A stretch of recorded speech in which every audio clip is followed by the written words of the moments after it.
This is Maurice Jones-Drew, and you're listening to the What's Bruin Show. 1, 2, 3, 4, 5, 6, 7, 8,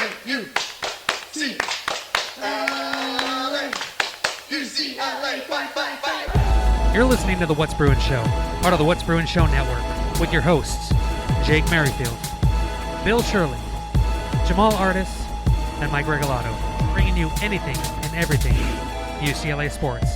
And now, it's time for the What's Bruin Show. Well, hello, welcome to What's Bruin. I am your host, Jake Merrifield, and I am currently about 3/4 of the way. Actually, I'm only 14 minutes out from Tiger Stadium to watch UCLA take on the Bayou Bengals. My first SEC game, my first SEC stadium for a game, because I've been to a couple SEC stadiums, just not while they've been in session. And had a wonderful evening and morning in New Orleans, my adopted hometown.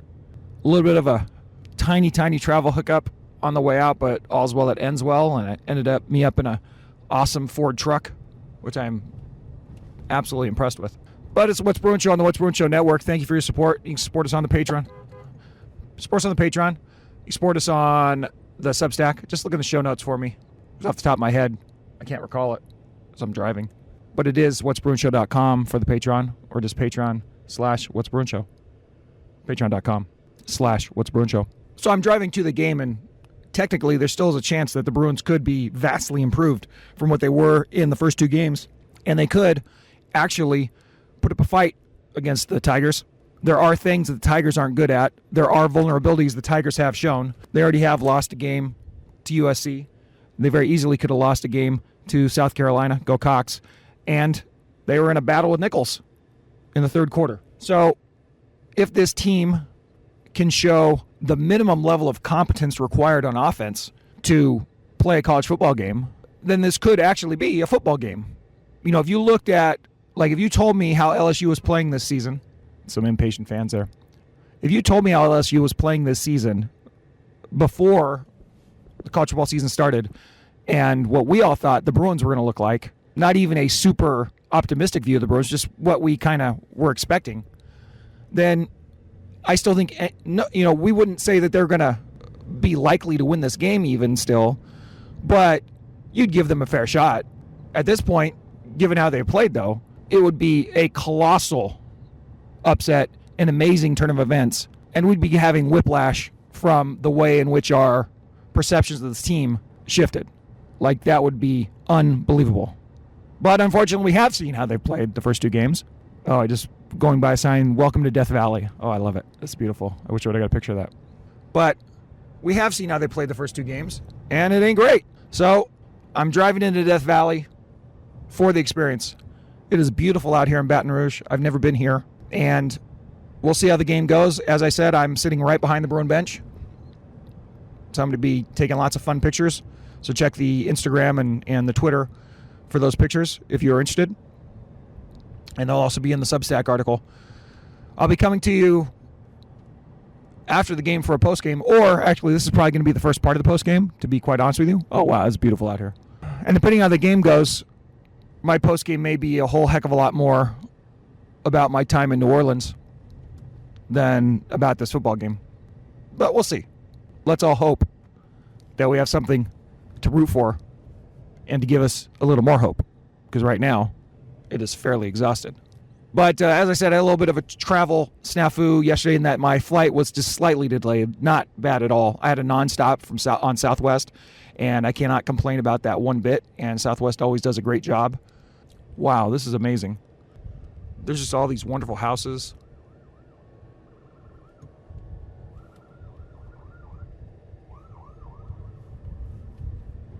I'm about a mile and a half from the stadium, and there's just cars parked all along the road. This is really something I should be videoing. I took down my video. Well, anyway, this place is awesome.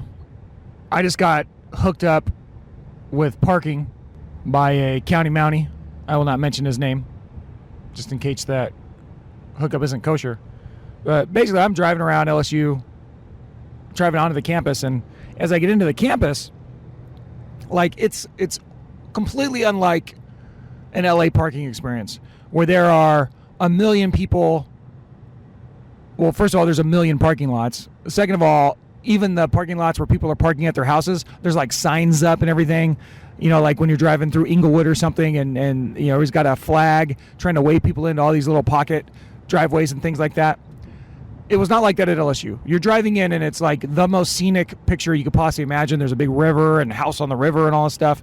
And then you're driving along this winding road, and then all of a sudden you're on this campus with school buildings, and everybody's just parked off the side of the road, and I feel like they have some sort of parking pass, maybe, but then again, maybe not. And they're just parked there, and it looks like the early bird gets the worm in this case, because it's just cars, everywhere cars, and then tailgate, everywhere tailgate. And so as I'm driving through, I'm like, well, I still see cars in front of me, so I figure maybe there's a paid lot somewhere. But as I'm getting close to the stadium, I'm like, I really don't know what I'm going to do at this point. I don't want to park 10 miles away from the stadium, but I sure as hell might be. And so I pull into one of these parking lots that's close to the stadium, thinking that, well, maybe I can ask someone if I can pay. I don't know, maybe there are spots available or something that I'm just not aware of. And I end up seeing a county sheriff from another parish, by the way, from one over, he said. And I said, hey, sir, and he was talking to some people that he knows, but sitting there on his motorcycle, big old Harley. And I said, sir, do you know where a fella could park around here? And he said, well, you're supposed to buy stuff the day before, but where are you from? And I said, oh, okay, I didn't know that, so just kind of point me in the right direction. But I'm from L.A., and I said, oh, I'm a cop in L.A., man. He said, you're a cop, huh? I said, yes, sir. I said, okay, well, follow me. And so he gets his motorcycle, fires it up, turns on the lights siren, and police escorts me, or sheriff escorts me, around the campus, basically, into a building, it was actually funny. It was like the shellfish collection department for LSU. Like there's a bunch of like shrimp nets or crawdad nets and minnow nets on the back of the building, but it's basically a parking lot for the staff and the students that park there. And he says, well, just pull in right here and I'll keep an eye on it for you and shouldn't have any problem. And then literally I was a 5-minute walk from the stadium. It's pretty much like getting parking, where they do all the tailgate stuff, like at the very front, not the tailgate stuff, like the sponsored tailgate things, like right in front of the Rose Bowl was pretty much where I was for Tiger Stadium. So that was awesome. And I want to thank that guy. And I'm going to send him some patches, by the way, as a show of thanks. And so that was my parking experience. So now I'm going to go in and see how the Bruins do.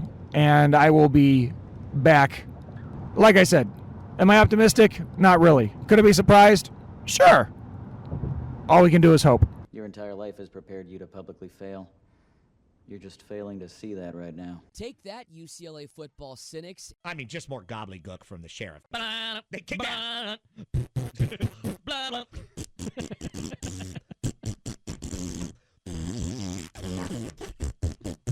Fight! Well, I'm back in the car, and I am on my way back to the Crescent City from Baton Rouge.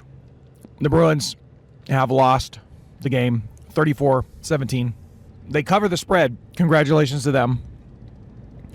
And to be honest with you, I'm going to be talking about this game more than I thought I was going to be talking about this game, because going in, I think we all expected it to be kind of a miserable blowout based on how the Bruins were playing coming into this game.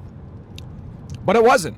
It absolutely wasn't. And instead, as our good friend Jamaal says, it's the hope that kills you, and the hope killed me in this game. The Bruins were in this game. The Bruins had plenty of opportunities to take control of this game, and I viewed this game today kind of like a tennis match. And I'll explain that more in a minute, but it was very much a back-and-forth affair, and kind of the first team to get some distance. Well, I guess that's not really right. It was a back-and-forth affair, and it was very important that the Bruins stay within shouting distance of the Tigers, because once they weren't, they were not going to recover, it didn't seem like.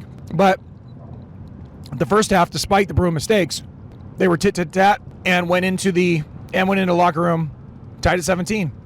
Unbelievable. With the ball, with the opportunity to have the ball. Now, I have to do this from memory while driving a Ford through Louisiana. So some of my situational stuff may be a little sticky right now. But going into halftime tied 17-17, given the opportunities they had, it could have been even better. They could have gone in with the lead. But, hey, beggars can't be choosers. That was a hell of an effort in the first half for the Bruins. And if the second half hadn't happened, you could say this team has righted the ship. But the second half did happen, and I don't think we can say that. The same problems are still plaguing them. And as I kind of talk about the game summary, and once again, forgive me if I get a couple of details wrong because it is from memory and I'm driving. But as I talk about the summary, like those weaknesses, those problems are going to become more and more apparent.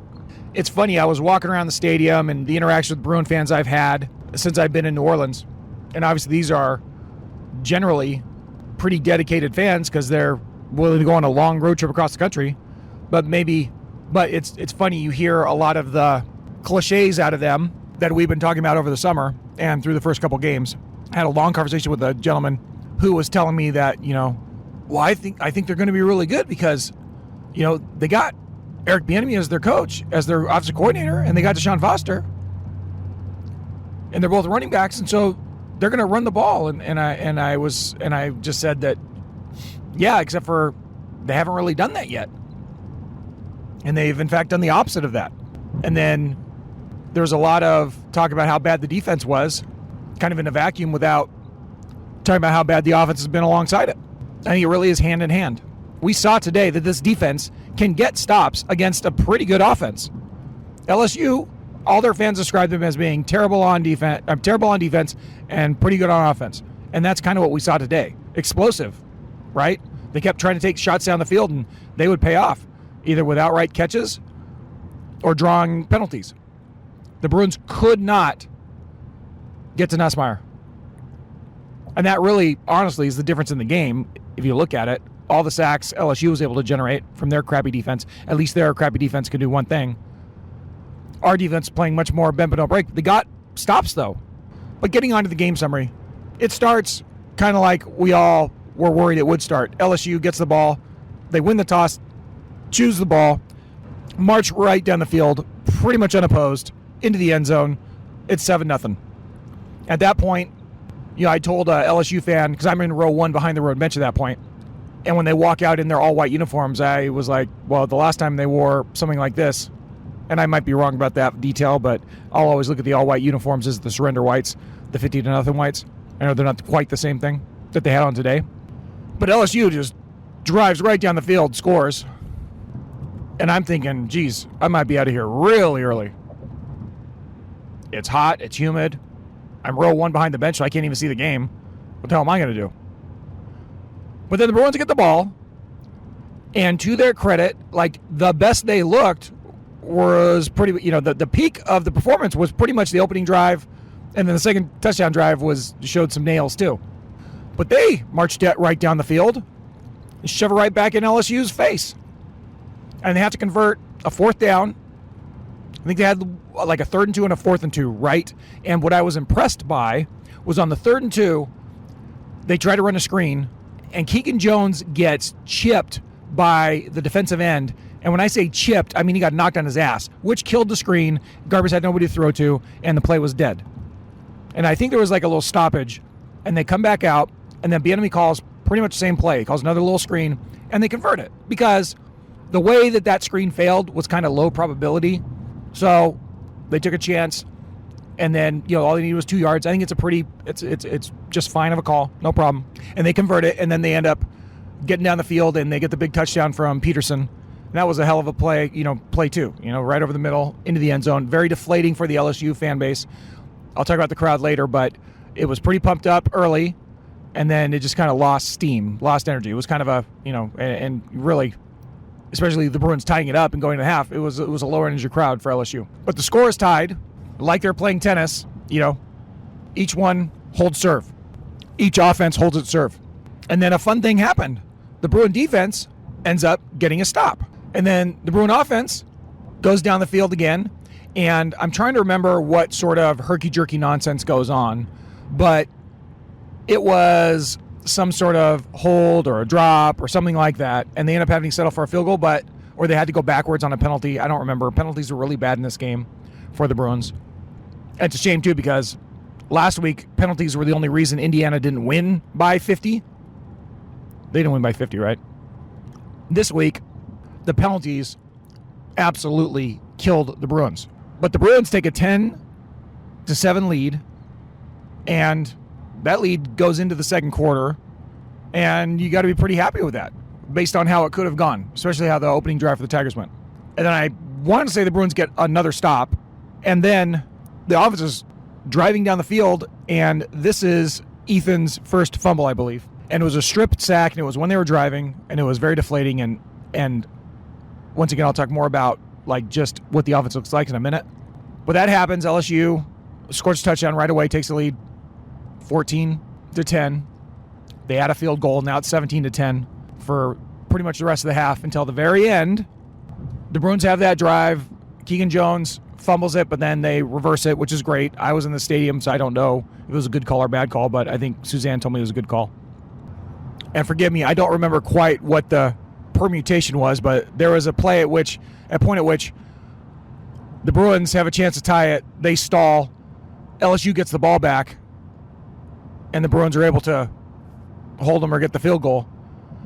But the bottom line is the Bruins end up scoring going into the half to tie it. And at that point in time, oh my God, it couldn't be going any better. You've tied the game. You have all the momentum. They run off the sideline, and the drunk frat boys are just losing their minds. There's a lot of drunk frat boys, by the way, trying to start fights. More on that later. Former guest Donovan Carter's on the sideline, slapping hands and saying hello to everybody. Wayne Cook's got a big smile on his face. And that first half of football really could have been like, if they could have carried that over the second half, that's something to kind of hang your hat on, despite all the things that went wrong. But then they come out in the second half, they get the ball, the chance to take the lead, they stall, they kick a punt, pin LSU inside their 10 or 5, inside their 5, I think, and LSU drives the field and scores. Now, at that point, both your offense and your defense come out in the second half and completely let you down. That's about as bad as it can go. You have a 3-and-out, 4-and-out, or whatever, and then you allow a 90-something yard drive. There's just no excuse for that. And as my college roommate, Aaron Didon, met him there at the game, coincidentally, with his son, his wonderful son, Isaac. Aaron texted me after the game, and he says, no points in the second half. That's all on the coaches. No adjusting. They obviously did something wrong, and I couldn't agree more. This is literally a tale of two halves. In the first half, both teams hold serve. In the second half, straight sets to the Tigers. And all of a sudden, you're right back to square one, in my opinion, with a little corollary to that I'll get to if I remember. So when it's all said and done, the stats aren't horrible. The Bruins were like 4 for 7 on third downs in the first half, had 200 yards, which would be a marked improvement over where they were the first two games. They only had 200 yards against Indiana in the entire game, for Christ's sakes. And then 4 for 7 on third, that was one of the big bugaboos for them. In the second half, they end up going like 1 for 5 on third down, and they have, I think, less than 100 yards, or if not less than just a few measly yards. And the defense comes out and allows exactly what they allowed in the first half, pretty much, but they get no support from the offense. If I were grading this game, I'm giving the offense, which, by the way, is an improvement from last week, I'm giving them like a C-, and that's pretty much just because of the second half. The defense is getting a C- because the two long-ass drives they allowed in the second half. The special teams, I gotta give like a B+. They had some nice plays. Yeah, I don't know what all you guys have to say about the game. Please call the hotline for Tuesday, 805-399-4WBS, second round of Troy. Geez, did Michigan pull that game out? That's another. It turned out it was almost a double great day. Bruin win, Trojan defeat. I mean, I know the Bruins were only tied at the half, but I mean, that's as close of a win as we thought we were going to get to. I'm sorry, I'm kind of all over the place here, but this is another game that was on national TV. This is an ESPN game, right? They had the national window to themselves in the Hawaii game. This is one of only a few games on. Then they have the game against Indiana, which is an absolute embarrassment. It was Indiana's coming out party. So I don't know what you guys think about this game. Do you look at this game as an improvement? Question mark? Because I do and I don't. I don't think these guys have quit on Foster. I was really, really worried that they had, or that they were going to if this got ugly in Death Valley. I think that is the danger of every game going forward. Like if they are non-competitive in a game, I'm really worried that that's how it will go for the rest of the season. And they survived that in this game. And there are things to be proud of in this game. And all the fans that made the trip certainly were given a better performance than we thought. And once again, we actually were thinking we had a chance to win the game, tied at half with the ball. So it's the hope that kills you. But in a vacuum, if you say this is what the score is going to be, you would have taken that making this trip. But what is really concerning to me is that the offense just still, I have no faith in it. I think that even when they were kind of getting it cooking a little bit in the first half, part of that is just the fact that LSU isn't very good at a lot of things. And I just don't like the approach. That doesn't mean it can't be good, but I don't like the approach. And it hasn't really worked for 3 games in a row to start the season. And, you know, are you going to be playing easier defenses or harder defenses than this particular one they played in the Tigers? That's the thing. I think they could beat a lot of teams on this schedule after these next couple of games. They could have beaten these Tigers if they had a good offense. This game would have been a lot more competitive in the second half if they had a mediocre offense. I think they have a bad to terrible offense that had a couple high notes in the first half. And to me, that spells trouble for going forward because, you know, obviously the next 2 games, no one's expecting to win. But for them to be competitive in those games, their offense has to show life like they did today in the first half, but it's only going to be harder. And the reason I don't like this offense is, number one, everything is slow. The runs are very delayed. The runs are moving laterally instead of up the field, generally speaking. It seems like they have to think a little bit too much, and they certainly aren't committed to running the ball. Once again, this team ran for 200 yards a game last year, and I know that a lot of this is the sack yardage that takes away from the total, but their average yards per run and all those things for each of the ball carriers ain't great. And just all the runs seem kind of very slow developing, and I just don't like it. And they're not really trying to do it very much. The other part of this is, I know one technique that coaches will try to use on offense is make things kind of look the same, but do different things out of that same look. And Bieniemy will run his screens and his dropbacks out of the same formations, and they start out by looking the same. But still, like, everything is a long drop back or a screenplay. And the screens are generally just going to the running backs, and the deep throws are trying to connect with your outside guys, and they're just not connecting at a high enough rate. You know, I said last year I was worried Garbers can't throw deep. This year I want him to stop trying to throw deep. I think the offensive line is better than people give it credit for, but I don't think it's good. And I think it's not very good when they have to protect on these 5, 6, 7 step drops. I do think these guys are thinking way too much. I do think it's overly complicated. I said this before the season started. This was my fear, even though I was optimistic about what the offense could be. But they got the best case scenario in the first half, really, and that was still an offense filled with kind of mistakes. In the second half, it was pretty much the worst case scenario. You got shut out by LSU and gave up a ton of sacks. I don't see why it's so hard when you have all these guys that are supposed to be playmakers. Enrico and Sturdivant, Loya, Harden and Jones, and then all the tight ends. And I know I'm missing a receiver there. Titus, I don't think Titus played, right? But you make it really, but why can't you just get the ball in those guys' hands and let them try to make plays? It seems to me, especially with the receivers, we are trying to get the ball into their hands with some pretty slow developing or deep down the field things. And I would love just to see him try something else. Give me some bubbles. Give me some fly sweeps, slants, stuff that happens right now. God help me. I'd be so happy if they actually got a downhill rushing attack going, but I'm not going to hope for that.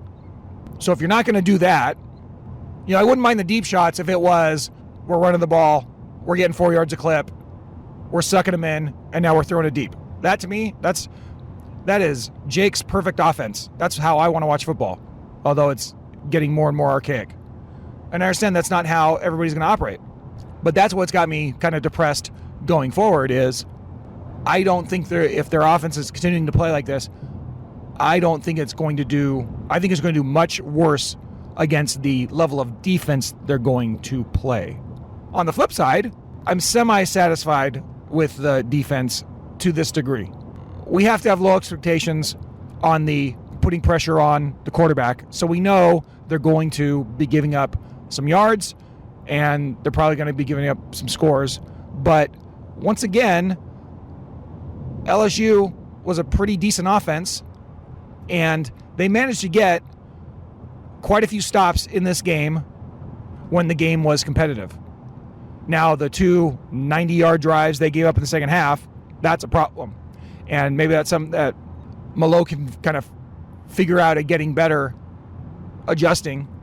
Certainly got out-adjusted in this one because he got everything he wanted in the second half as far as, like, make these guys drive all the way down the field, and look what happened. That part is kind of depressing.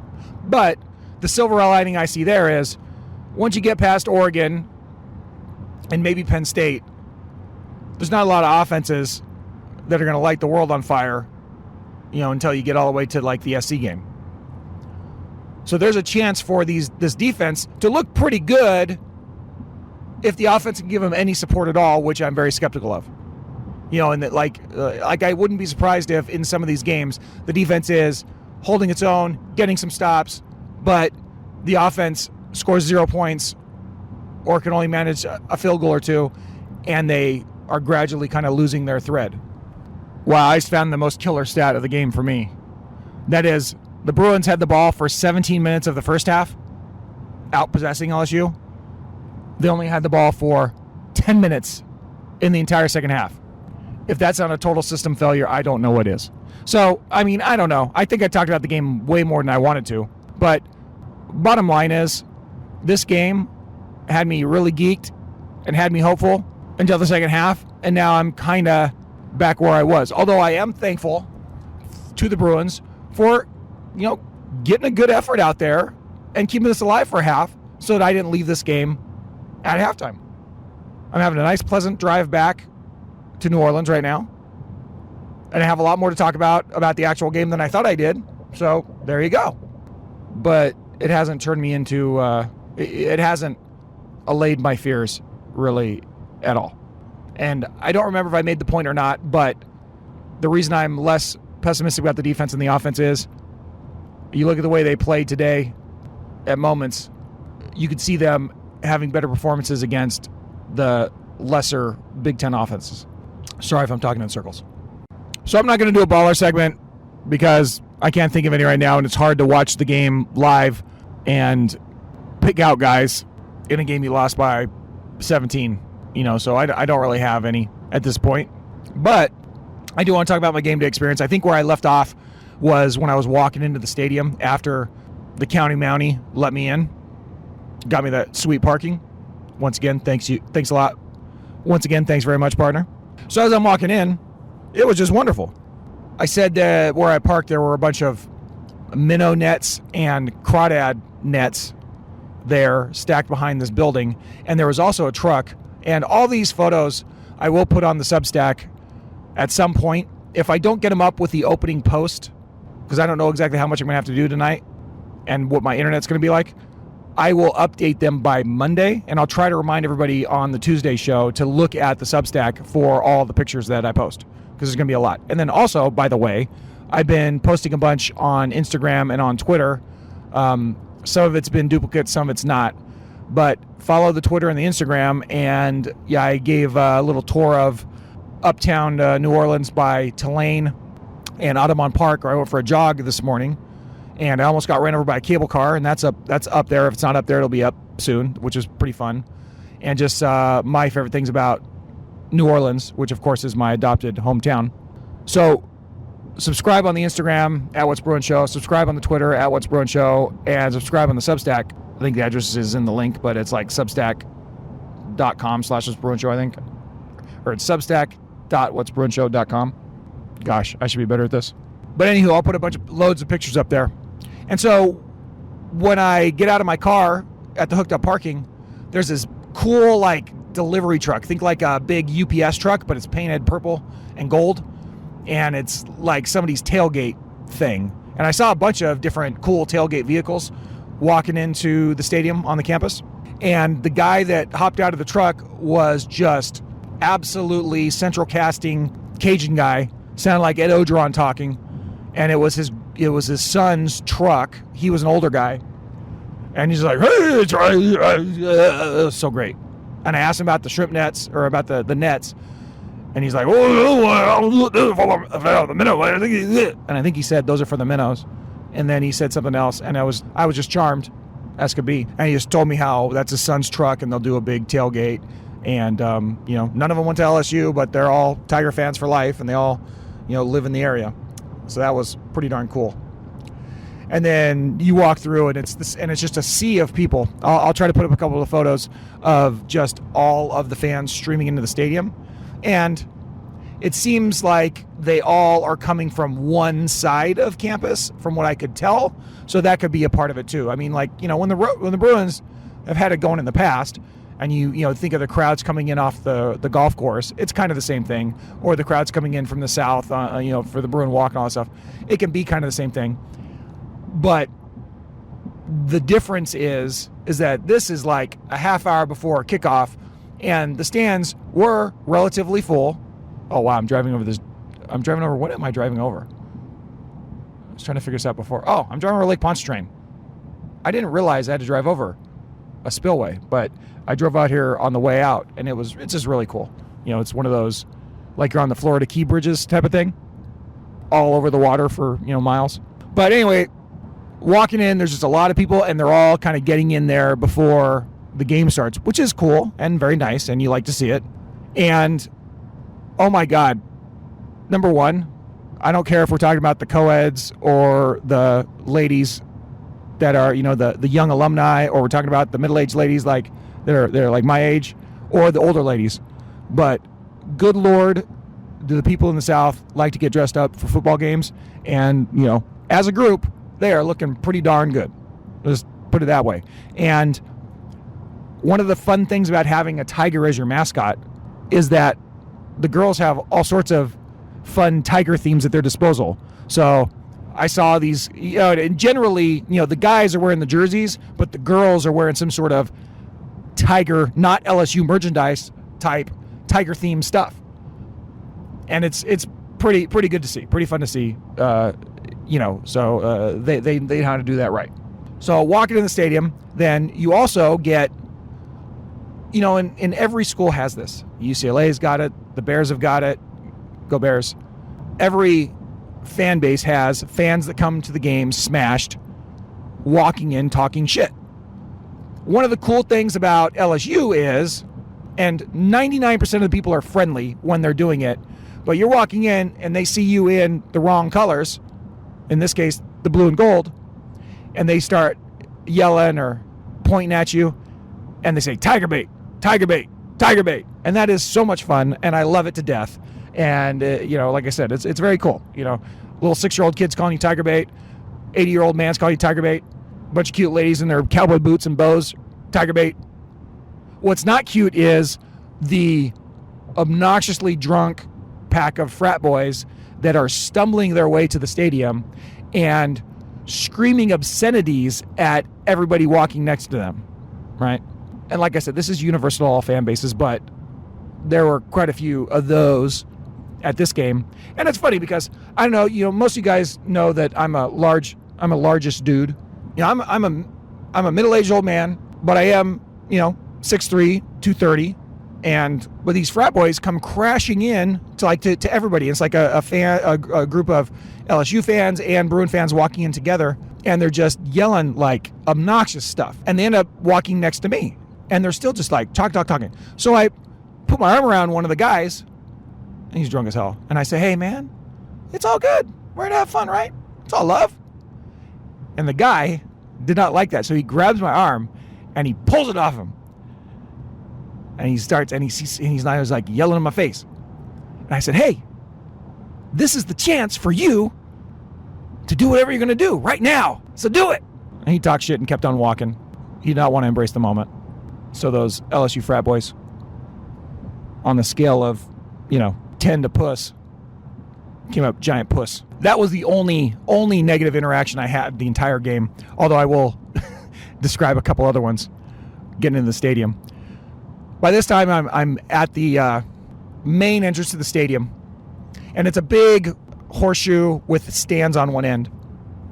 And outside the stadium, they have the tiger pit, is the only way I can describe it. They have a tiger habitat across from the stadium, and it's awesome. That's where Mike the Tiger lives, whatever version of Mike the Tiger they're on.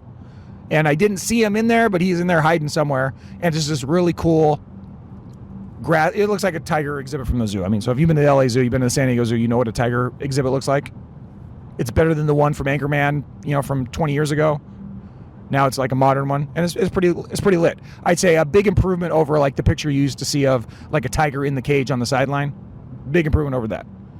So you could have your tiger as a mascot. You can have an actual tiger, and there are great ways to do it.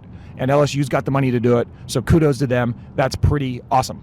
So then I get into the game, and once again, it's pretty much filled before the game starts, which is nice. The band comes out, they do the national anthem, they do the alma mater, and they also have what's called a moment to reflect.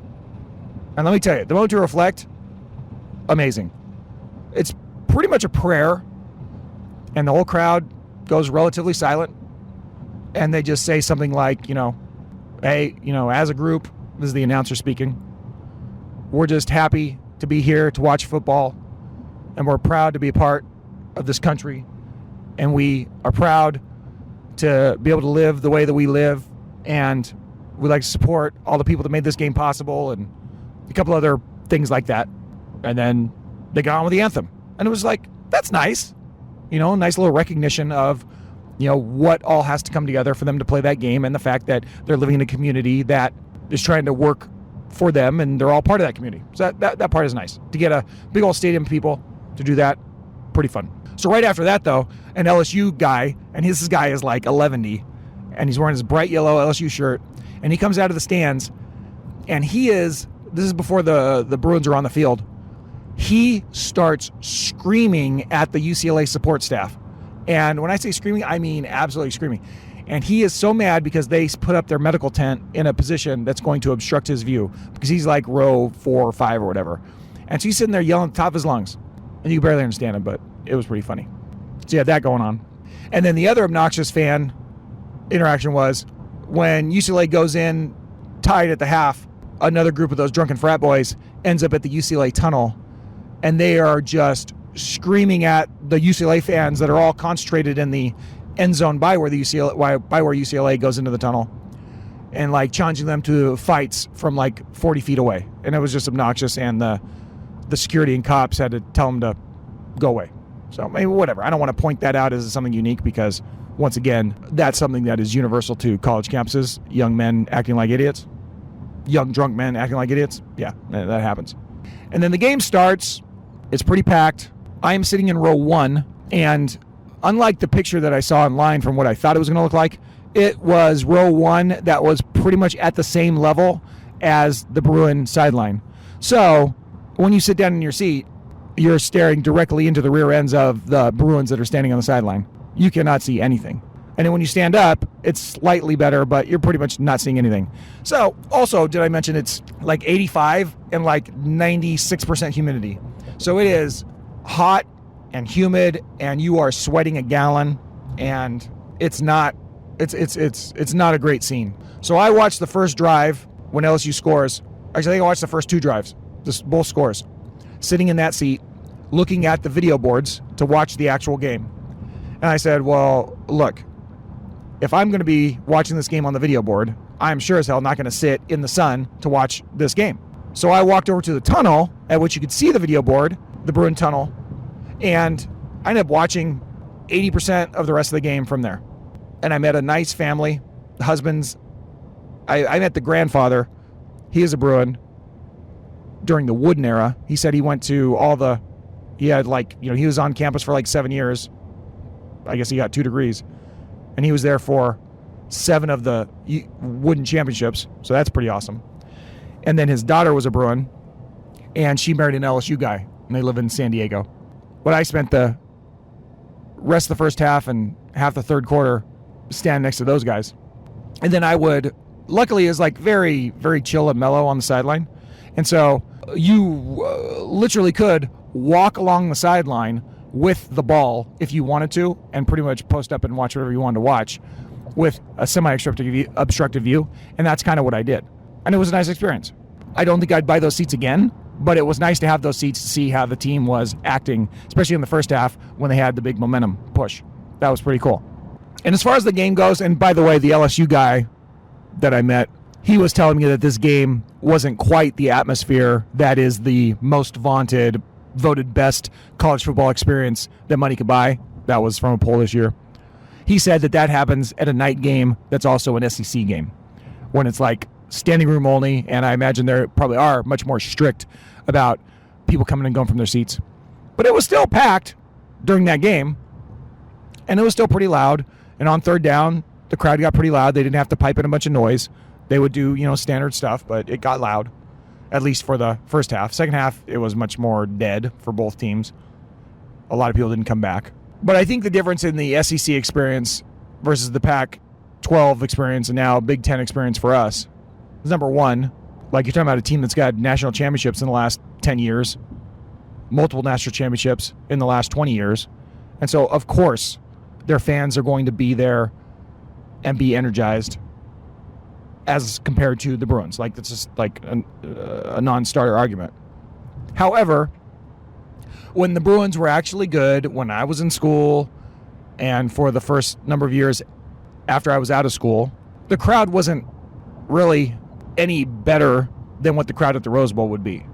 The crowd wasn't really any louder than what the Rose Bowl would be, other than the fact that it's a stadium that, like, rises up. It's such a tall stadium, and the angle is a little different than the Rose Bowl. That's something that, Michael Castillo was mentioning on Rotten Lunch a couple weeks ago. But, like, I was at the Rose Bowl, Michigan, Alabama last year, a full Rose Bowl for two fan bases that are pumped about their team, and it wasn't really any better than that. The whole "it means more" and this is such a crazy experience. It's a crazy experience. It's a fun experience to see a bunch of fans that show up for their team and pack the stadium, and that's what happened, kind of no matter what. But I would say the main thing is that the fans are in their seats at game time, and so all of the college football rigmarole works. At the Rose Bowl, I think the worst thing about the Bruin and the LA fans is the whole we get there so late, and so it's like never a packed crowd at the beginning, and so all like the spell out stuff is always like kind of half-ass. I think that's the key, and I don't think that's really ever going to change. Even when the Bruins are good and it gets full, it's still people outside trying to get in or walking off the golf course. So that it really is the main difference to me, from my eyes, is these folks get into their seats and it starts off pretty strong. But towards the middle and end of the game, and I realize for us, this is I realize for them, this is not a big game. This is a game they expected to win against a team from LA that they were going to kick their ass, and it's a non-con game that doesn't register for them. We might as well have been Murray State. By the way, Murray State was up on LSU in the third quarter, or Nicholls State it was. A little better outcome for them. What's the difference? I guess we're Nicholls State now. Nicholls State adjacent now. But once the game got going, and especially when the Bruins were competitive in the game, they were fans like anybody else's fans. And a lot of them didn't come back at halftime in a game that their team was tied in, just like a lot of other fans, just like a lot of other fan bases. And most of the people left the game after that 2-touchdown lead was in place. So, that part wasn't noticeably different to me. But so I'd say the biggest difference are being in the stands early, and then just how folks dress up and do their thing. Those are the two most impressive things to me. All right. This has turned into something that's probably going to take me way longer to edit than is worthwhile. So we'll see what actually makes it onto the post-game show and what comes out as a separate thing. But needless to say, I'm having a lovely time. I'm almost back to the Crescent City now. I'm going to go meet my college roommate, Aaron, at the Sazerac Bar. At least that's the plan. We'll see if that turns out, and then we'll see what else I do tonight in New Orleans.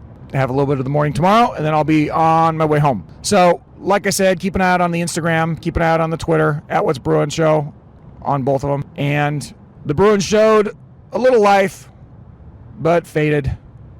And I don't know if they're still certainly worthwhile for those of us that made the trek to not question why we paid the money we paid to come to this game. But in the end, they fall. Doubled up by LSU, 34-17. All right, we'll talk to you guys Tuesday. Until then, go Bruins. Good evening. Smoke 'em if you got 'em. That was the What's Bruin Show. Try us tomorrow. Same bat time, same bat channel. It's gotta be in and out, Mom. In and out. Well, I need the door closed. Thank you for your cooperation. Dude, Brock, we play some ball on the West Coast. The final word is boob.